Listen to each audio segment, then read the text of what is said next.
नारद जी जल की खोज में निकल पड़े। उन्होंने काफी दूर तक दृष्टि घुमाई। हर तरफ उन्हें बालू के ऊंचे ऊंचे टीले ही दिखाई देते थे, पर जब वे कुछ आगे बढ़े तो एक छोटी सी बस्ती दिखाई दी। नारद जी बस्ती के समीप पहुंचे तो एक कुएं से पानी भरती हुई बहुत ही खूबसूरत युवती दिखाई दी। नारद जी पूछे, तुम कौन हो? वो कुछ नहीं बोली। चलिए देखते हैं इस कथा को। नमस्कार। नारायण श्री हरि भगवान विष्णु जब कृष्ण भगवान का अवतार लिए मनुष्य रूप में लीला करने के लिए, तब नारद जी अपने प्रभु नारायण से दूर कैसे रह सकते थे, और वे नारायण के लीला में सम्मिलित होने के लिए, आनंद लेने के लिए लीला का द्वारिका नगरी जा पहुंचे। भगवान श्री कृष्ण ने उनका आदर सत्कार किया और पूछा, कहो नारद, कैसे आना हुआ? कुशल मंगल तो है? सब कुछ ठीक तो है? तो नारद जी ने कहा, हाँ प्रभु, सब कुछ ठीक है, लेकिन मैं सिर्फ ये जानने के लिए यहाँ धरती पर आया हूँ कि लीला क्या है, माया क्या है। लीला नहीं, माया क्या है, मैं माया को जानना चाहता हूँ। तो कृष्ण भगवान बोले, माया तो केवल अनुभव से ही जाना जा सकता है, माया को कोई बता नहीं सकता। जिस तरह से कोई गूंगा व्यक्ति मिठाई खा के, मिष्ठान खा के ये नहीं बता पाता कि वो कितना मीठा है, वो सिर्फ इशारा ही कर सकता है, और नहीं तो बस यह कह सकता है कि आप भी खा के देख लीजिए। उसी तरह से माया का भी अनुभव नहीं किया जा सकता, माया को भी बताया नहीं जा सकता, सिर्फ अनुभव किया जा सकता है। क्या तुम माया का अनुभव करना चाहते हो? भगवान जब ऐसे नारद से पूछे तो नारद ने कहा, हाँ प्रभु, मेरा मन कर रहा है, मेरी इच्छा है कि मैं भी माया का अनुभव करूं। कृष्ण भगवान कहे, ठीक है, मेरे साथ चलो। और ऐसे कह करके नारद जी के साथ द्वारिका नगरी से बाहर चले गए कृष्ण भगवान जी। और जाते जाते जाते जाते बहुत दूर एक मरुस्थल में पहुंचे, जहाँ पे उनको बहुत तेज प्यास लगी और एक जगह बैठ गए। वो नारद से कहे कि नारद, अब हमसे चला नहीं जा रहा है, हमको बहुत प्यास लगी है और जैसे लग रहा है कि गला सूख रहा है, रहा नहीं जा रहा है पानी बिना। तो नारद बोले, भगवान थोड़ा धैर्य रखिए, मैं आपके लिए पानी लेके आता हूँ। और वो एक पात्र लिए, पात्र मतलब पत्ते से पात्र बनाए और उसको लिए, और वो उसमें जल भरने के लिए उसी जल की तलाश में वो निकल पड़े। नारद जी जल खोजते खोजते बहुत दूर तक निकल पड़े, और तब भी बहुत दूर तक दृष्टि घुमाई और कोई जल का अता पता नहीं दिख रहा था। फिर आगे चलते चलते उनको एक ऊंचा टीला दिखाई दिया।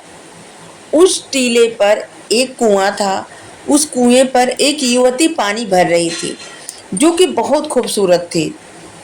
नारद जब उनको देखे तो एकदम स्तंभित हो रह गए। इतनी ज़्यादा वो खूबसूरत थी कि उनको देख के आश्चर्यचकित रह गए और उनसे बोले कि हे देवी, थोड़ा सा जल मुझे पिलाओगे? तो बोली कि क्यों नहीं, आइए, मैं आपकी प्यास बुझा सकती हूँ, बुझा देती हूँ। और वो जल पिए नारद जी, और जल पीने के बाद जिस तरह से युवती बोल रही थी, उसकी बातों से नारद जी एकदम सम्मोहित हो गए।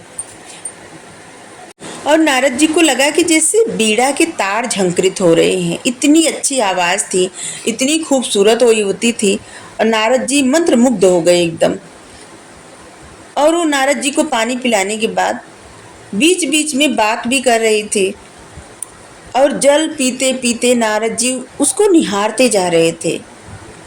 नारद उस सुंदरी के पीछे पीछे उनके घर तक जा पहुँचे, और वहाँ पे एक अधेड़ आयु का व्यक्ति, अधेड़ आयु का पुरुष बैठा हुआ था। और नारद जी उनसे पूछे, क्या आप घर के स्वामी हैं? तो उन्होंने कहा, हाँ, मैं इस घर का ही नहीं, ये पूरे कबीले का स्वामी हूँ। वो एक कबीला था, गांव था। वो बोले, मैं इस कबीले और गांव का भी स्वामी हूँ। तो नारद जी कहे कि मैं आपकी पुत्री का हाथ मांग रहा हूँ, विवाह करना चाहता हूँ। तो व्यक्ति बोले, हाँ हाँ ठीक है, क्यों नहीं, विवाह कर लीजिए। और उस तरह से फिर नारद जी का विवाह हो गया उस युवती के साथ। लेकिन वहाँ पे उन्होंने एक शर्त रखी थी, उस युवती के पिता एक शर्त रखे थे कि नारद जी को उनकी पुत्री के साथ उसी गांव में रहना पड़ेगा, क्योंकि वो जो मुखिया थे उनको लगता था जब वो नहीं रहेंगे तो कौन संभालेगा सबको, और इसलिए नारद जी के सामने ये शर्त रखे थे कि अगर तुमको मेरी पुत्री से विवाह करना है तो तुमको इस गांव में रहना पड़ेगा। तो नारद जी ने कहा कि ठीक है, मैं आपकी पुत्री के विवाह मैं आपकी पुत्री से विवाह करने के लिए कोई भी शर्त मानने के लिए तैयार हूँ, कुछ भी शर्त स्वीकार है। और इस तरह से नारद जी वहीं रहने लगे, उनका विवाह हो गया, उसी घर में रहने लगे। उनके 4 पुत्र हुए, मुखिया की मृत्यु हो गई। नारद जी की चारों संतान पालने पोसने का दायित्व भी उन पर आ पड़ा। समय समय पर वो अपने दायित्व की पूर्ति करते रहते थे, और उसमें कभी भी एक बार भी उनको भगवान की याद नहीं आई थी।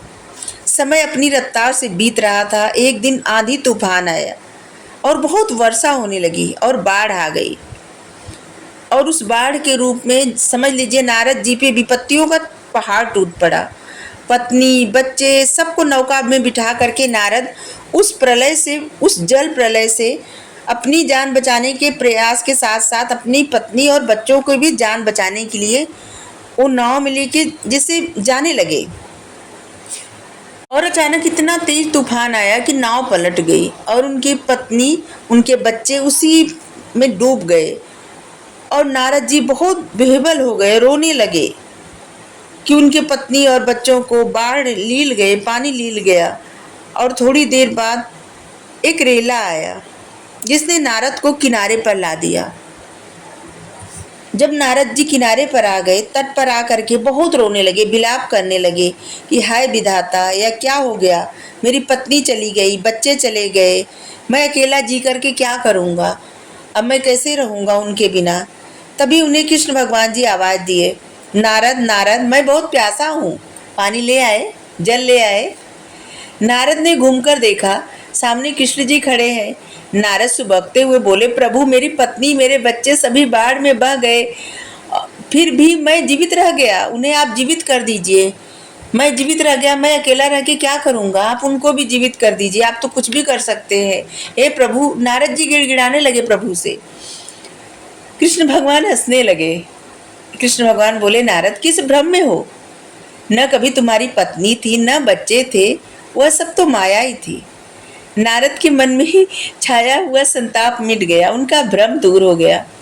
उन्होंने हाथ जोड़कर कृष्ण भगवान को नमन किया और बोले, हे कृष्ण, तुमने मुझे ज्ञान देकर मुझ पे बड़ा उपकार किया है। अब मैं समझ गया हूँ कि ये संसार एक माया है, बिना ईश्वर की कृपा के माया से छुटकारा नहीं पाया जा सकता।